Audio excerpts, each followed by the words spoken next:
pemerintah Hindia Belanda yang ingin memindahkan pusat pemerintahannya dari Meester Cornelis di Batavia ke Bandung. Bangunan gedung sate ini diketuai oleh arsitek Belanda bernama V.L. Slors dan bekerja sama dengan tim pimpinan lainnya yaitu I.R.J.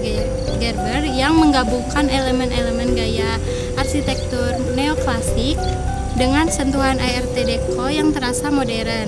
Sate menjadi salah satu proyek besar yang mempekerjakan 2.000 tenaga kerja, yakni 150 orang ahli pengukir batu nisan dan kayu asal Cina dan sisanya penduduk sekitar Bandung. Gedung sate selesai dibangun pada tahun 1924. Dan dibangunnya gedung ini adalah untuk mengembangkan Bandung sebagai kota administratif dan pusat militer. Sehingga dibangunnya gedung ini adalah untuk pusat pemerintahan Belanda. Peran gedung sate yang pertama ada pusat pemerintah. Kantor Gubernur Jawa Barat ada di gedung sate. Lalu yang kedua ada simbol identitas. Gedung sate menjadi simbol penting dalam identitas kota Bandung dan Jawa Barat. Yang ketiga ada destinasi wisata. Gedung sate menjadi destinasi wisata yang menarik para wisatawan untuk datang ke gedung sate. Lalu yang keempat ada ruang edukasi. Gedung sate khususnya museumnya berfungsi sebagai ruang edukasi yang memperkenalkan sejarah dan budaya Jawa Barat. Lalu yang terakhir ada ruang interaksi. Gedung sate menjadi simbol pemerintahan, juga bisa menjadi ruang aspirasi di mana masyarakat dapat menyampaikan aspirasinya. Sate memiliki gaya arsitektur gabungan antara gaya Eropa dan juga Indonesia, atau yang sering disebut Indo-European Sijil, di mana itu merupakan gaya arsitektur yang berasal dari kolonial Belanda dengan tambahan unsur-unsur dari Indonesia, seperti atapnya yang menyerupai rupa di Bali. Nah, gedung sate ini juga memiliki arsitektur yang simetris, memberikan kesan elegan. Ornamen tutuk sate ada simbol gaya bangunan, fungsi praktis, dan ciri khas lokal. Simbol biaya praktis itu melambangkan 6 ornamen, melambangkan 6 juta gulden biaya pembangunan.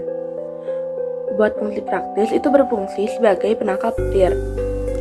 Buat ciri khas lokal itu tuh membentuk menyerupai jambu air buah khas Bandung.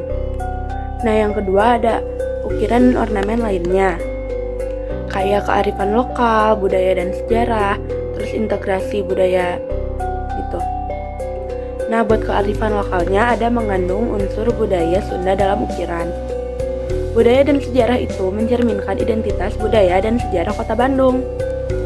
Integrasi budaya itu melambangkan bukti adaptasi budaya asing tanpa kehilangan jati diri lokal.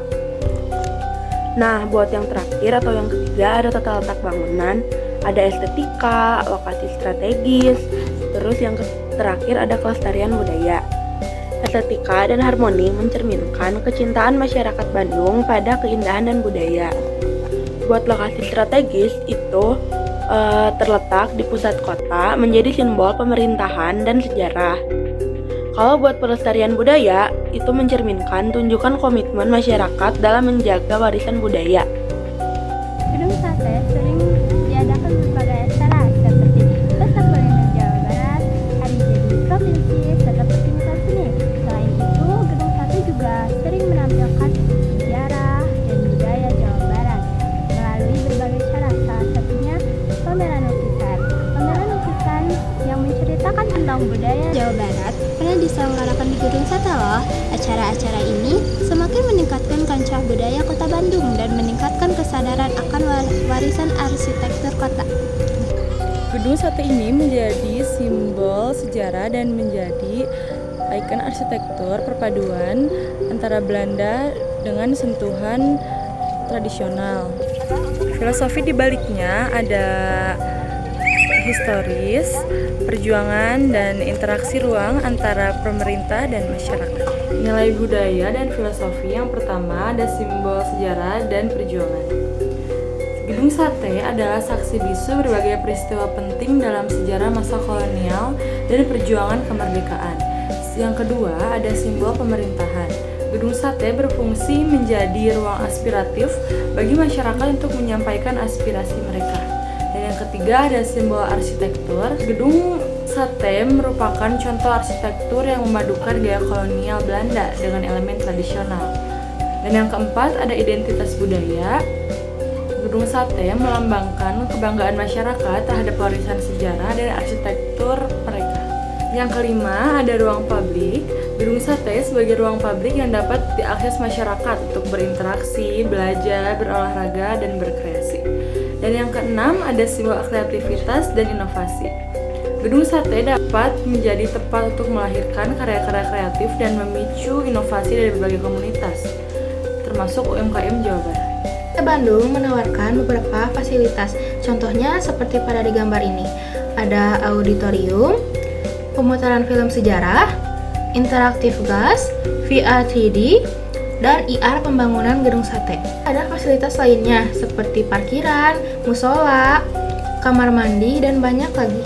Upaya pelestarian di era modern. Pertama, bisa menjadi wisatawan lokal. Kedua, mengunjungi tempat cagar budaya secara rutin yang dapat menimbulkan rasa cinta pada warisan budaya setempat. Ketiga, turut serta melindungi kawasan cagar budaya dan mencegah terjadinya vandalisme.